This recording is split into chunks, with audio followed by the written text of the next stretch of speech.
నేటి ముఖ్యాంశాలు. వినుకొండ పట్టణం రెడ్డినగర్ నందు తెలుగుదేశం పార్టీ కార్యాలయాన్ని ప్రారంభించిన వినుకొండ నియోజకవర్గ టీడీపీ జనసేన బీజేపీ పార్టీల ఉమ్మడి అభ్యర్థి శ్రీ జీవి ఆంజనేయులు సతీమణి శివశక్తి లీలా అంజన్ ఫౌండేషన్ చైర్మన్ శ్రీమతి గోనుగుంట్ల లీలావతి మరియు జనసేన పార్టీ ఉమ్మడి జిల్లా కోఆర్డినేటర్ నిస్సంక శ్రీనివాసరావు అలాగే ఈ కార్యక్రమంలో నాయకులు కార్యకర్తలు అభిమానులు పాల్గొన్నారు.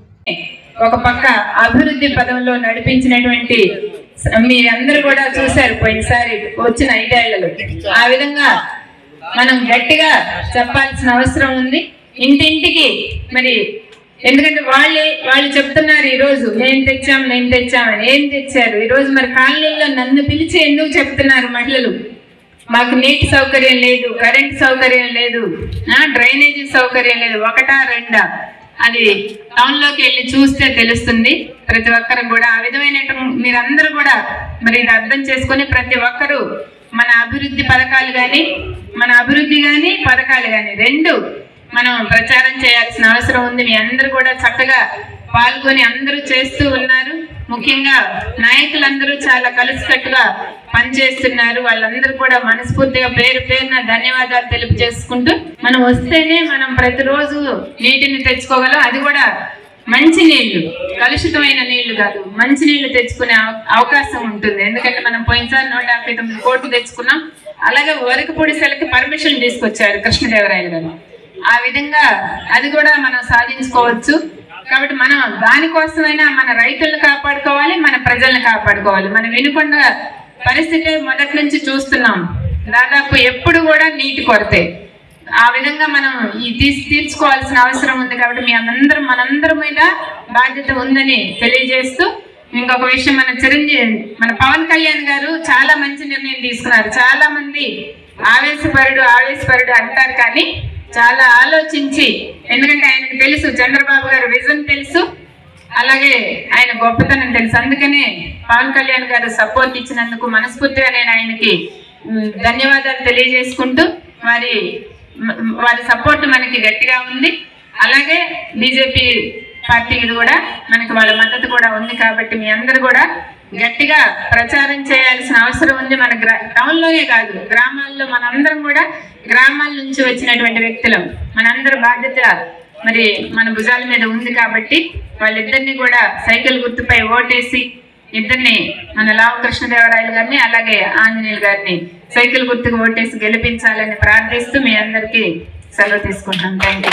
వినుకొండ నియోజకవర్గం బల్లాపల్లి గ్రామం నుండి అధికార వైసీపీ పార్టీని వీడి 3 కుటుంబాలు టీడీపీలోకి చేరిక. వీరందరినీ వినుకొండ నియోజకవర్గ టీడీపీ జనసేన బీజేపీ పార్టీల ఉమ్మడి అభ్యర్థి శ్రీ జీవి ఆంజనేయులు సతీమణి శివశక్తి లీలా అంజన్ ఫౌండేషన్ చైర్మన్ శ్రీమతి గోనుగుంట్ల లీలావతి కండువా కప్పి పార్టీలోకి ఆహ్వానించారు. వినుకొండ నియోజకవర్గం నూజెండ్ల మండలం కొత్తపాలెం గ్రామం నందు బహుజన్ సమాజ్ పార్టీ వినుకొండ నియోజకవర్గ ఎమ్మెల్యే అభ్యర్థి మాసిపోగు యేసోబు ఎన్నికల ప్రచారం నిర్వహించారు. ఈ కార్యక్రమంలో బహుజన్ సమాజ్ పార్టీ నాయకులు కార్యకర్తలు పాల్గొన్నారు.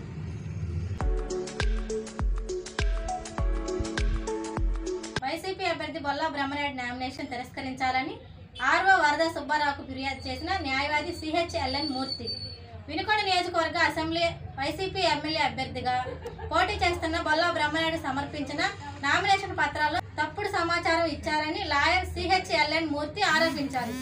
2009లో వినుకొండ పీఆర్పీ అభ్యర్థిగా, 2014లో పెదకూరపాడు వైసీపీ అభ్యర్థిగా పోటీ చేసిన బొల్లా బ్రహ్మనాయుడు BA చదివినట్లు, 2019లో వినుకొండ వైసీపీ అభ్యర్థిగా పోటీ చేసినప్పుడు BA చదివినట్లు నమోదు చేసి మరలా దాన్ని కొట్టివేసి ఏమీ చదువుకోలేదని, ప్రస్తుతం 2024లో వినుకొండ వైసీపీ అభ్యర్థిగా పోటీ చేస్తున్న నామినేషన్ పత్రాల్లో ఏమీ చదువుకోలేదని పలుమార్లు తప్పుడు సమాచారం ఇచ్చినందుకు బొల్లా బ్రహ్మనాయుడు నామినేషన్ పత్రాలను తిరస్కరించాలని ఆర్ఓ వరద సుబ్బారావుకు కౌంటర్ అఫిడవిట్ పిటిషన్ దాఖలు చేసినట్లు లాయర్ మూర్తి తెలిపారు.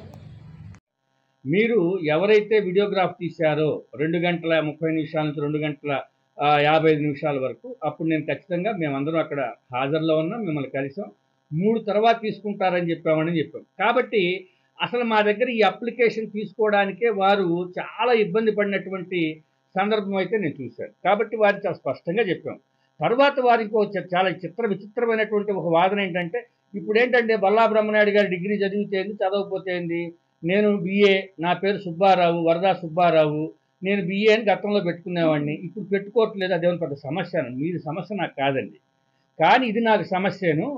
తప్పుడు సమాచారం ఇచ్చినటువంటి ప్రజాప్రతినిధి ప్రజలకు ఏమి సేవలు చేస్తాడు?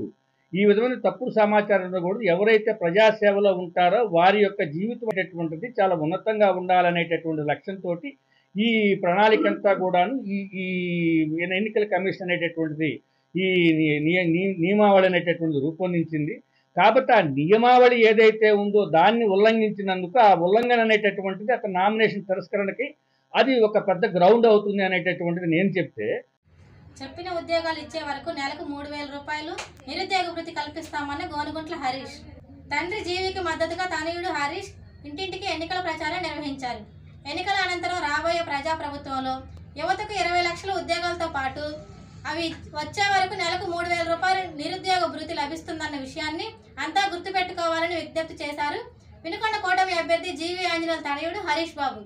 5 ఏళ్లుగా నోటిఫికేషన్లు లేక ఉద్యోగాలు లేక అల్లాడిపోతున్న యువతరం కష్టాలను గమనించి యువగలం పేరుతో తెలుగుదేశం పార్టీ అధినేత చంద్రబాబు ఈ హామీలను పొందుపరిచారని హరీష్ అన్నారు.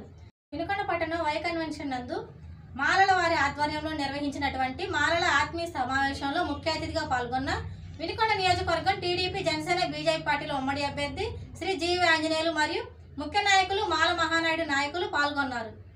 మీ అందరిని అడుగుతున్నా, బొల్లా బ్రహ్మనాయుడు ఎవరికన్నా ఇల్లు ఇచ్చాడో పేదలకి?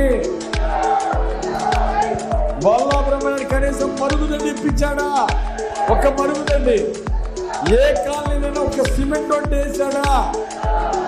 ఎక్కడైనా కనీసం సైడ్ నేను సిమెంట్ రోడ్డు వేస్తా, దానికి కొన్ని చోట్ల సైడ్ కాలువలు అట్లా వాటికి ఏమైనా ఇచ్చాడా బొల్లా బ్రహ్మనాయుడు? ఏ దళితుడికి న్యాయం జరగల. పోనీ ఒక గేదెల్లోనూ సబ్సిడీ ఇచ్చారా? 1,00,000 రూపాయలు 50,000 సబ్సిడీ ఇచ్చి ఆ రోజు చంద్రబాబు గారు ఇచ్చారు. గతంలో తెలుగుదేశం పాలనలో ఇచ్చారా లేదా చంద్రబాబు గారు? జగన్మోహన్ రెడ్డి గారు మహానుభావుడు ఐరన్ లెగ్ ముఖ్యమంత్రి అయినాక దళితుల మీద ఉక్కుపాదం పెట్టాడు. దళితులకి ఎవరికైనా ఒక్క లోను, సబ్సిడీ లోను, ఎస్సీ ఎస్టీ సప్లాల్లో ఒక్క లోన్ ఇచ్చాడా? ఎస్సీ కార్పొరేషన్ చార్వాక గారు ఈ నియోజకవర్గంలో ఒక్కలకు కూడా దళితులకి ఎస్సీ కార్పొరేషన్ ఒక గేదె లోన్ రాలా, ఒక గొర్రె లోన్ రాలా. ఒక ముండ్రువారిపాలెం ఎస్సీ కాలనీలోనే 1,40,00,000తో అభివృద్ధి ఇచ్చా. ఇట్లా ప్రతి దళిత వాడలో నేను అభివృద్ధి అందించా. కాబట్టి ఈరోజు జగన్మోహన్ రెడ్డి గారు ముఖ్యమంత్రి అయిన తర్వాత 5,000 మంది దళితుల మీద దాడులు జరిగింది. అనేక మందిని హత్య చేసి దళితుల్ని పొట్టలు పెట్టుకున్నారు. అలాగే ఇదేమి న్యాయమని ప్రశ్నిస్తే శిరోమండనం చేశారు.